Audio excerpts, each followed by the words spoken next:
I'm going to start with the perspective that you have on the importance of timing and risk tolerance, and how does it reconcile with the feeling of regret, even if you win or lose in your investment? Yeah, it's really interesting. That's great because timing and risk tolerance is a really big deal. What happens oftentimes is events like geopolitical events or these kind of things pop up and they freaking panic people.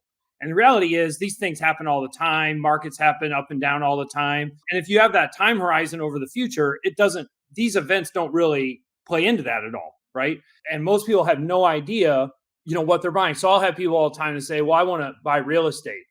I think great. Real estate's a great investment. How long do you plan on holding it and who's it for? It's really simple, Yeah. right? Yeah. And they say, well, you hear these mega wealthy people, 100 million, $500 million people buying real estate right now all over. I want to get on that. I said, well, they're buying it for generational wealth. They're not buying it for, the next 5 years, 10 years, 20 years. They're buying it to hold 40, 50 years to pass on to the generation.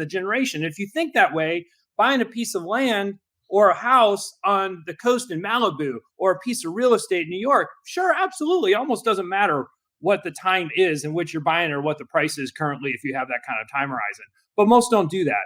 And so they never come up with their own version of what they're buying for when, and therefore they get wrecked. You teach two of my favorite things. One, saving money, and two, doing good things. And I think it's a really, really interesting loophole that the IRS has given us to incentivize people to do good things. And that comes in the form of charitable donations. Can you walk us through a little bit how you advise people and how that works and what sort of charities will qualify? Because I think a lot of people don't understand that vehicle. Is it as simple as a 501c3 that Dave Meltzer owns? I want to cut my tax bill and I want to do something good, for, say, Unstoppable Foundation, or even if Dave just started one with Jake 5 minutes ago, but he's got all his papers filed. Can I give him $100,000 to save taxes? Yeah, absolutely. Because here's what people don't realize is there's taxes everywhere, but you don't have to pay all of them. You only have to pay some of them. And when you get really tax smart, you can take, for instance, a highly appreciated asset, create what we call a capital gains avoidance trust, take that highly appreciated asset, move it into a capital gains avoidance trust. When you move it into the capital gains avoidance trust, you can avoid the capital gain on the sale of that asset.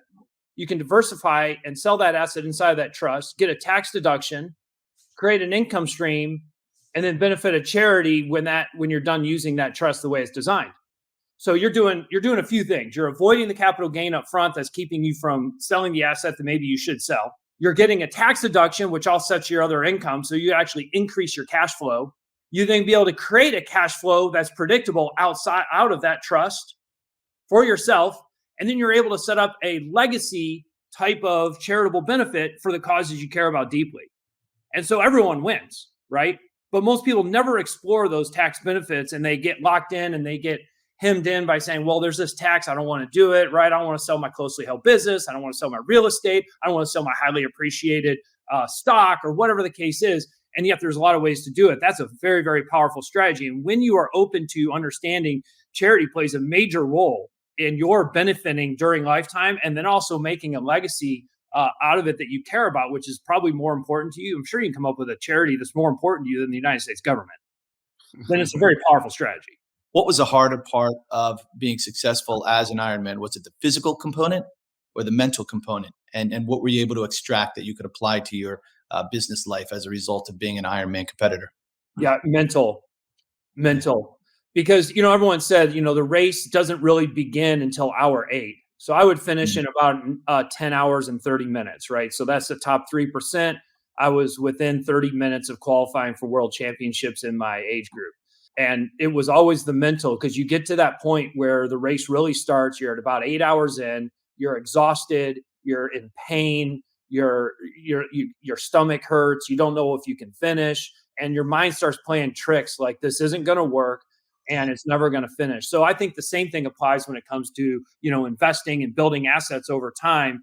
you get to a point where we are in the market right now and we see a geopolitical event, what's going to happen with inflation, what's going to happen with interest rates, what are all these people going to do? Washington seems crazy, all those kind of things. You think, oh, this is never going to work, right? Are my investments ever going to do their thing? Am I ever going to be able to retire? Am I ever going to be able to create the income I want? Am I ever going to, whatever those things are? It's that moment. You need someone on your side that's been through those hard times that says, stay with it, stay the course, you can do it. Let's reset. Like I told my son, he plays baseball, I said, reset and reframe the instance that you're in right now. And when you reframe and reset the situation you're going through, you can come out a winner.